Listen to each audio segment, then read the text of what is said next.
আসসালামু আলাইকুম ভিউয়ার্স, কেমন আছেন সবাই? আশা করছি আল্লাহর রহমতে সবাই ভালো আছেন, সুস্থ আছেন। আমিও আলহামদুলিল্লাহ ভালো আছি। তো আমি আজকে আপনাদের সাথে সোনালী মুরগির একটা রেসিপি শেয়ার করব। আশা করছি শেষ পর্যন্ত আমার সাথেই থাকবেন।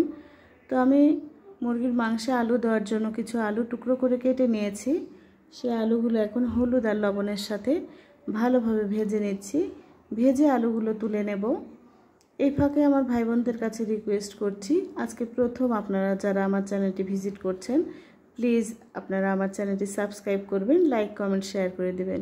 আর ইতিমধ্যে যেসব ভাই বোনেরা আমার চ্যানেলটি সাবস্ক্রাইব করেছেন তাদেরকে মন থেকে অনেক দোয়া এবং ভালোবাসা।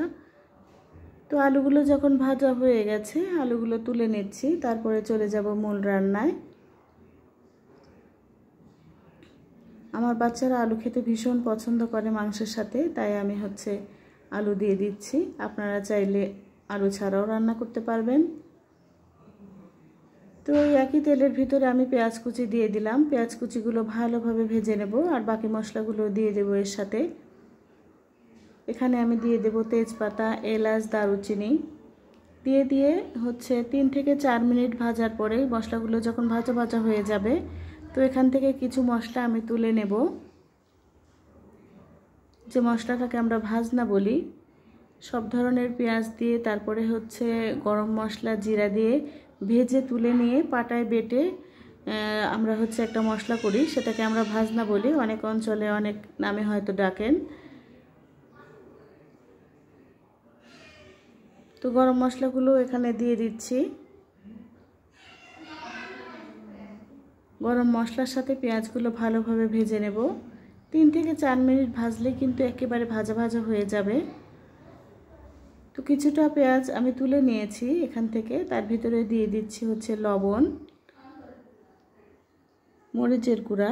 আপনারা আপনাদের পছন্দ মতো ঝাল দিয়ে দিবেন। আমার বাচ্চারা ঝাল খেতে পারে না, তাই আমি অল্প করেই দিয়ে দিলাম।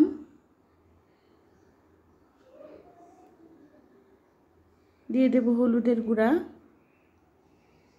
এখানে দিয়ে দিলাম জিরা আর গরম মশলা, আদা বাটা।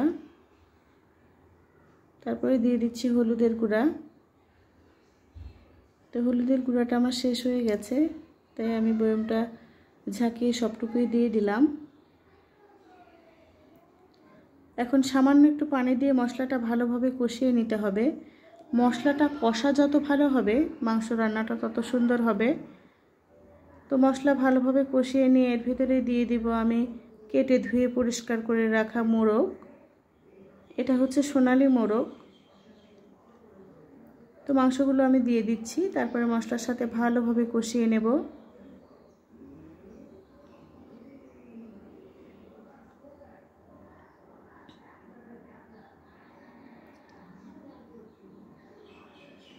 মশলার সাথে এখন মাংসগুলো ভালোভাবে কষিয়ে নিচ্ছি।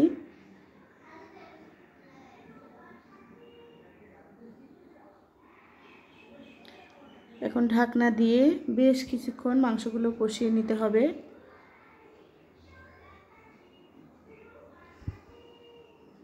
তো যেসব ভাই বোনেরা আমার রেগুলার ভিডিও দেখেন তাদের কাছে রিকোয়েস্ট করছি, প্লিজ আপনারা আমার সম্পূর্ণ ভিডিও দেখবেন, সুন্দর একটা কমেন্ট করবেন। আমিও কিন্তু আপনাদের সম্পূর্ণ ভিডিও দেখে একটা কমেন্ট করি। আর আমার ভিডিওটা যদি বড় হয় তাহলে অর্ধেক দেখবেন, কোনো সমস্যা নেই, কিন্তু কেটে কেটে টেনে টেনে দেখবেন না প্লিজ। ওয়াচ টাইম হচ্ছে না, কিন্তু ভিউ হচ্ছে, এরকম হলে ভীষণ খারাপ লাগে। তো আলুগুলোও দিয়ে দিয়েছি, তারপরে ভালোভাবে মাংস আর আলু কষিয়ে নিয়েছি। এখন দিয়ে দিচ্ছি ঝোলের পানি। আর আজকে যেহেতু একটু ঝোল রাখবো, তাই পানিটা একটু বেশি দিয়ে দিলাম। আর সোনালী মুরগির এরকম ঝাল ঝোল খেতে ভালোই লাগে। তো পানি দিয়ে দিলাম, তারপরে আমি যে পরিমাণে ঝোল রাখবো সেই পরিমাণে পানিটা কমিয়ে নেব। আর এর মধ্যে যে আমি মশলা তুলে রেখেছিলাম সেগুলো পাটায় বেটে নেব।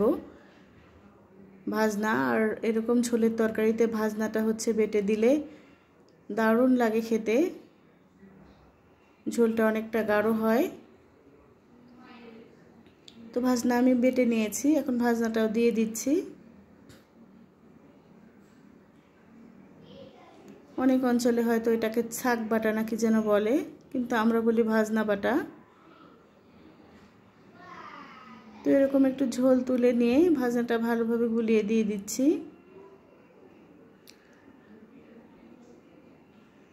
এটা দেওয়ার কারণে ঝোলটা অনেকটাই গাঢ় হবে, খেতে ভালো লাগবে।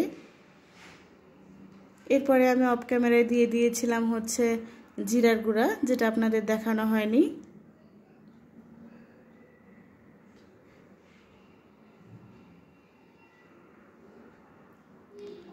ভাত অথবা রুটির সাথে খেতে কিন্তু ভীষণ ভালো লাগে এরকম করে রান্না করলে। আপনারা যদি আমার এই রেসিপিটা ভালো লাগে তাহলে অবশ্যই একদিন ট্রাই করবেন। আমাদের কিন্তু ভীষণ ভালো লেগেছে খেতে। তো সবাই আমার জন্য দোয়া করবেন, আমিও সবার জন্য দোয়া করছি। আল্লাহ সবাইকে ভালো রাখুক, সুস্থ রাখুক, দেশের সমস্ত বিপদ থেকে উদ্ধার করুক। আজ এই পর্যন্তই। আসসালামু আলাইকুম।